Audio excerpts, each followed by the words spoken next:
Capítulo 1. El reino de Arcadia. Arcadia era tierra de montañas abruptas, bosques espesos y valles donde el sol apenas lograba filtrarse entre las nubes. Allí el tiempo parecía inmóvil, como si los hombres hubiesen quedado atrapados en un instante eterno bajo la mirada de los dioses. Licaón, rey de Arcadia, gobernaba desde una fortaleza de piedra oscura levantada sobre un promontorio.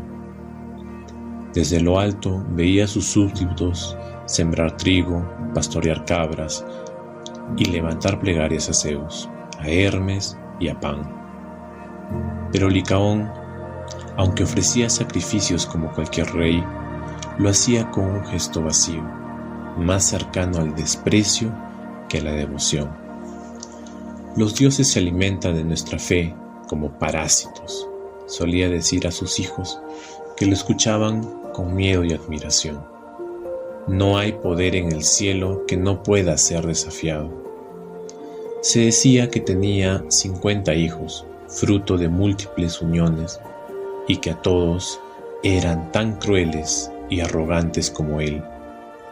Bajo su mando, Arcadia se volvió un lugar donde la violencia no se castigaba, donde el extranjero era despojado y a veces muerto sin culpa, y donde los altares ardían más por costumbre que por convicción. Los ancianos murmuraban que Licaón había perdido el equilibrio que debía guardar todo rey, proteger a su pueblo y honrar a los dioses. La soberbia lo consumía y en ella crecía la semilla de la tragedia. Capítulo 2. El extraño visitante. Una tarde, cuando el sol comenzaba a hundirse tras la montaña, un hombre llegó a la plaza de Arcadia. Vestía como un viajero cualquiera, capa gastada, bastón de madera, sandalias cubiertas de polvo. Tenía ojos intensos, de un gris casi metálico, y aunque hablaba con tono sereno, su voz parecía resonar más allá del aire. «Busco hospedaje esta noche», dijo. «Traigo palabras de otros reinos y deseo compartirlas con vuestro rey». Los habitantes lo miraban con curiosidad. Había en su porte algo extraño, como si no encajara del todo en el mundo que pisaba. Cuando los guardias informaron a Licaón, el rey frunció el ceño con desconfianza. «¿Un viajero que pide audiencia al caer el sol?», murmuró. «¿Qué clase de hombre hace eso?». Aún así, ordenó que lo condujeran a su sala. El viajero se inclinó levemente y saludó al rey sin temor. «He oído hablar de tu fuerza y de tu reino, Licaón. Quise ver con mis propios ojos si la fama es justa». El rey lo escrutó con dureza. Había algo en ese hombre que lo incomodaba, una presencia imposible de medir. Sospechaba en el fondo de su espíritu que aquel no era un simple mortal. «Si has venido a alabarme, no lo necesito», replicó Licaón.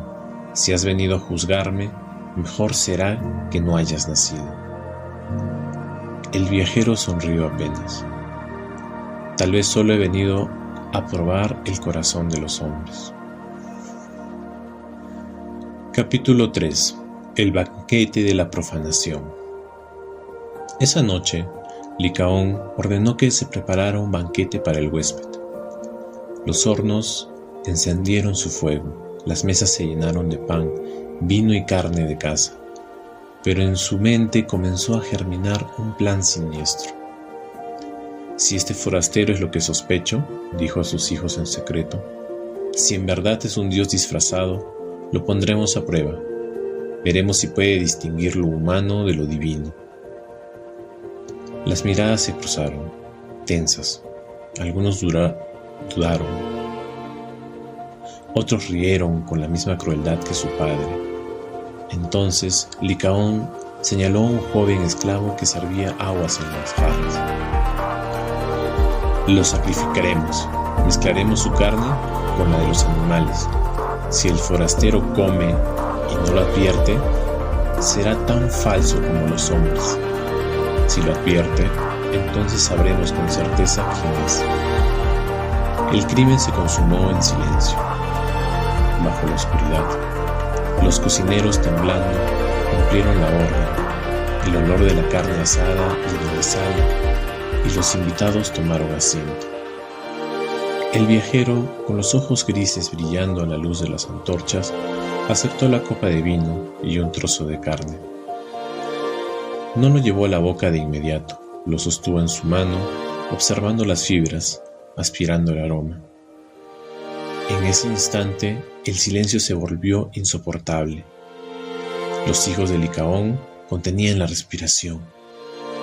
El rey, con media sonrisa, esperaba el desenlace. De pronto, el viajero dejó caer la carne al suelo. Sus ojos, antes humanos, se iluminaron con una intensidad imposible. Su voz tronó como tormenta en verano. «Insensato, has mancillado la mesa sagrada con la sangre de tu propio pueblo». Las paredes temblaron. Las llamas de las antorchas se alzaron como columnas furiosas. El viajero se levantó y ya no era un hombre. Era Zeus, el padre del Olimpo, revelando su verdadera forma. Capítulo 4. La cólera del Olimpo. El estruendo llenó la sala. Los guardias cayeron de rodillas. Los hijos de Licaón retrocedieron aterrados. El rey, sin embargo, se mantuvo en pie, los ojos llenos de un desafío que rayaba en locura. «Así que eres Zeus», dijo con voz ronca. «¿Has venido a espiarme como ladrón, disfrazado de mendigo, y ahora me reprochas lo que he hecho? ¿Dónde estabas cuando los hombres sufrían hambre y peste? ¿Dónde cuando los débiles morían en los campos?» Zeus lo miró con furia, pero también con un destello de tristeza. Estaba en el Olimpo, guardando el orden que mantiene unido este mundo. Tú, en cambio, has roto el pacto entre hombres y dioses. No habrá perdón. Alzó la mano y un rayo descendió del cielo, rompiendo el techo de la sala y encendiendo las mesas en fuego. El banquete maldito ardió con un olor insoportable. Los hijos de Licaón huyeron gritando, pero el rey permaneció inmóvil. Su orgullo era más fuerte que el miedo. «Castígame entonces si puedes», bramó. «Hazme caer y que tu victoria sea completa». Zeus respondió sin palabras, extendió el brazo y la maldición descendió sobre el hombre. Capítulo 5. El hombre lobo. El cuerpo de Licaón se retorció como si sus huesos ardieran. Sus uñas se alargaron en garras, su mandíbula se proyectó hacia adelante, sus dientes se afilaron hasta convertirse en colmillos. El vello brotó de su piel en oleadas oscuras. Gritó, pero su voz se volvió aullido. Cayó de rodillas, golpeando el suelo con manos que ya no eran humanas. El dolor se mezclaba con la furia, y sus ojos brillaron como brasas encendidas. «Que seas lo que tu corazón siempre fue», decretó Zeus, «un lobo hambriento, depredador de tu propio pueblo». Con un rugido final, Licaón se lanzó hacia la puerta y escapó a los bosques de Arcadia. Allí su silueta se confundió con las sombras, y su aullido resonó en las montañas, helando la sangre de los hombres. Zeus, mirando lo que había creado, habló al pueblo. «Que este sea ejemplo para todos. Quien profane las leyes sagradas, quien derrame sangre humana en sacrificio, perderá su forma y su honor. Así será hasta el fin de los tiempos». Y partió, dejando tras de sí cenizas, miedo y un eco que nunca desaparecería. Capítulo 6. El culto de la sombra. Tras la transformación de Licaón, Arcadia nunca volvió a ser la misma. Los ancianos contaban que en los bosques aún vagaba un lobo de tamaño imposible, con ojos rojos como el fuego. Quienes lo oían aullar sabían que alguien moriría esa noche. Los descendientes de Licaón, dicen, quedaron marcados por la maldición. durante ciertos ritos en el monte, se ofrecían sacrificios oscuros en honor a Zeus Liceo, y se creía que, si alguno probaba carne humana durante el ritual, quedaba condenado a transformarse en lobo durante 9 años. Algunos volvían recuperando su forma humana si lograban abstenerse de matar. Otros quedaban perdidos para siempre, cazando en manadas invisibles, aullando bajo la luna. El mito se volvió advertencia y al mismo tiempo tentación. El pueblo temía y veneraba al mismo tiempo la figura del hombre lobo, viendo en él la frontera quebrada entre lo humano y lo bestial. El eco en los siglos. Con el tiempo, la historia de Licaón se extendió más allá de Arcadia. Poetas la cantaron, viajeros la llevaron a otras tierras, y filósofos la usaron como símbolo del límite entre la razón y la barbarie. El hombre, decían, puede perder su humanidad si cruza los tabúes que lo sostienen, el respeto a los dioses, la ley de la hospitalidad, la prohibición del canibalismo.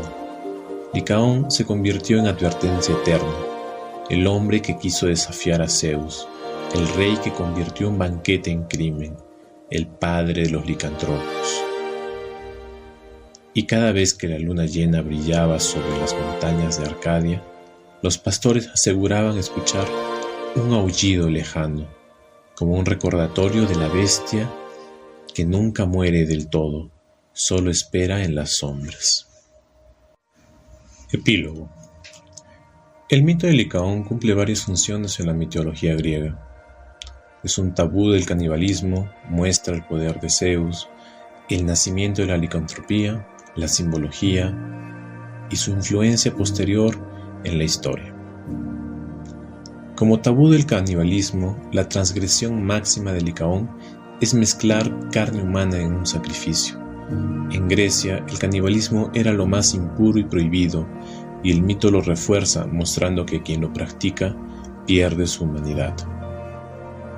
El poder de Zeus relata y reafirma la supremacía de Zeus como guardián del orden moral y religioso. No basta con reinar sobre los hombres, el respeto a los dioses es ineludible. El nacimiento de la licantropía. La transformación de Licaón en lobo es el origen mítico de la licantropía.